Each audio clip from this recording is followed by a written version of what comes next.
Hello and welcome to another What Sold on eBay video. I'm your host Chris, the Thrift Shop Hustler. We're going to go over some items that sold in our eBay charity shop. So there's going to be lots of fun bolos and information and all these types of things that I'm going to show. If you definitely enjoy that, go down there and click the subscribe button. If you're not subscribed, click the bell for notifications to get notified if any helpful videos come out like this. So let's get started. This is an interesting piece, and I'm pretty sure many of you have not heard of Burraby, and it is basically a kind of like a home decor brand, and there's different types of frames, and we're going to talk about the frames today. This one actually sold for $100, and it was kind of like a smaller frame. This one is a 5x4. This is what it looks like on the back. Burraby, and I'm probably pronouncing that wrong. This is a limited edition frame. This particular brand has been out for a while, many decades. This brand has been around, but some of you might not know that there's a whole industry of frames, antique frames, even contemporary frames are actually worth some pretty good money out there. And frames are usually things that you can definitely find at estate sales and garage sales. So I just wanted to let everyone know about this particular brand. Let's take a little bit of a deep dive here real quick. As we can see here, some of these frames, $400, $200, $300. There's lots of these different frames styles, some antique ones, some vintage ones. It's just one of those kind of things to look out for. You can usually kind of tell them apart from other frames because they have this like almost like wiry filigree kind of look to them. As we can see here, this is a 6x4. If you see if there's any pictures of the back on those, there is not. Just something to definitely look out for when you're out there and about. Next up is the sealed Young Shelton TV series. We talked about Blu-rays and DVDs in the past. Blu-rays are still doing very well, so any sealed Blu-rays that you can find for $2 or less definitely are a pickup any day, all day long. But as you can see here, there's some TV series that do very well in Blu-ray. There are some that don't do very well. It's just one of those things where you have to look them up if you have the time. But, you know, if you're in a garage sale or a estate sale or something and you want to scoop them up for a good price, I would say anything under $2, $3 even, any sealed Blu-rays under $3 are just an automatic pickup. Sometimes if you can go to a flea market, you might find some, vendors that have wholesale cases. In that particular case, if you're going to buy like a huge quantity of one particular movie or one particular TV series, definitely do the research first before you're stuck with a bunch of Blu-rays and DVDs, because I've done that in the past. There was a lady who worked for Warner Brothers, and by the way, I live in Burbank, California, which is the media center of the United States. There's lots of media industry here. Disney Studios is here, Warner Brothers, Paramount's down the street. And the lady worked for Warner Brothers, and she had just cases of like sealed media. And I ended up doing a deal with I think I gave her like $300 for I don't know, 5 or 6 boxes just full of DVDs and sealed Blu-rays. And I was very excited, and I got home and I started to look them up. I'm like, these things are barely making any profit. And so I learned my lesson about buying huge collections sight unseen without doing a little bit of research on them. I did make my money back and some profit, but it wasn't as glorious of a pickup that I thought driving home with those 5 boxes of media. So anyways, that's a long story short. Just do your research on any of this stuff before you go crazy on a huge collection. Next up, we have the sterling silver bracelet. This sold for $10. We did a bid. This was part of the jewelry event. We were hoping this would have went for higher, but what I'm saying is main reason why I'm showing you this, and it's not like just to say wow, you made $10 on a piece of jewelry, you're amazing.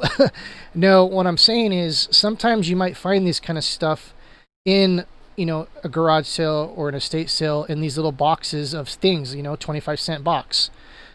25 cents to $10, that's a huge percentage of a profit. So I'm just saying, if you're looking at this kind of stuff, take a dig in one of those 25-cent boxes. You never know if you'll find a piece of silver or something like that. Next up, we have this 14-karat diamond purple amethyst teardrop pendant. This sold for $100, and it did say 14 karat here on the lip, I think. Where are you? And that's another thing too, is sometimes there it is. Sometimes the jewelry's so small that you can't even see the marks. And sometimes there's some antique gold that is not even marked because this was kind of before they started marking jewelry. And I don't have the exact date on when hallmarks were introduced in jewelry. So there's definitely that kind of stuff to look into. So definitely, you know, if you're coming across one of those 25-cent bins again with a bunch of jewelry in them, definitely look inside there and do that. Next up, we have this LGB Rio Grand Caboose Freight blank trains. This is a Gscale. And I meant to actually pull up the different scales of trains for you all, and I apologize for that. If you Google train scales, they're usually, I think there's like 6 or 7 or 8 different scales. I think they're probably more. The most traditional one that most people are used to is HO scale, which is 1/57th scale, which is a little bit smaller than a Hot Wheels size car. And those are the ones that you see traditionally, like Tyco and things. But this G scale is huge. LGB is known for these larger scale plastic. There's some, usually the actual engines are usually metal, but usually all the little carts and the little things in there are usually plastic, because it's got to pull, the engine's got to pull these things around a track. And if they all were metal, it would take a crazy amount of energy to pull all those metal things. So that's why usually the cabooses and the box cars and the freight cars are usually made out of plastic. These are very easy to look up. Each one of them usually has a number. As you can see, 4128, you look that up. 4065, you look that up. Now there's some variations sometimes on these. As you can see here, this particular thing might have a different like company in the front or back. And sometimes there's limited edition ones. So just be aware of the different things you're looking for to make sure that you're getting, if you're purchasing these at a garage sale or estate sale, or etc., you're actually purchasing the thing you're looking at. But for the most part, 99% of the time when you look up these numbers, it'll match whatever's the front. And that's actually brings up another good point. You kind of want to match these up. You don't want to see a 4065 box and you look in it, it's like a completely different thing inside here. That could be good or bad depending on the particular thing that's inside there. But just another thing to, when you buy these, usually, you know, you want to make sure they're matched up. They're kind of large, so just remember shipping is going to be a factor on some of these. So definitely keep an eye out for that kind of stuff. Next up, we have this vintage Liverpool. This is a 1978 League Winners' Cup pennant, and this is from soccer in Europe. I want to say it's like England, or I forget where actually Liverpool. I think it's England. It could be Wales. But anyways, this kind of stuff was donated in a large collection of football items, so it's just one of those things to look out for. This sold for $20. Sometimes you might find a box of ephemera or different pennants. And, you know, not only just baseball and football, American, you know, pennants are worth some money, especially the older ones. Some of this soccer or football, they call it in Europe, pennants could be worth a good amount of money. Next up, we have this vintage Nylint Bass Chaser Bronco truck.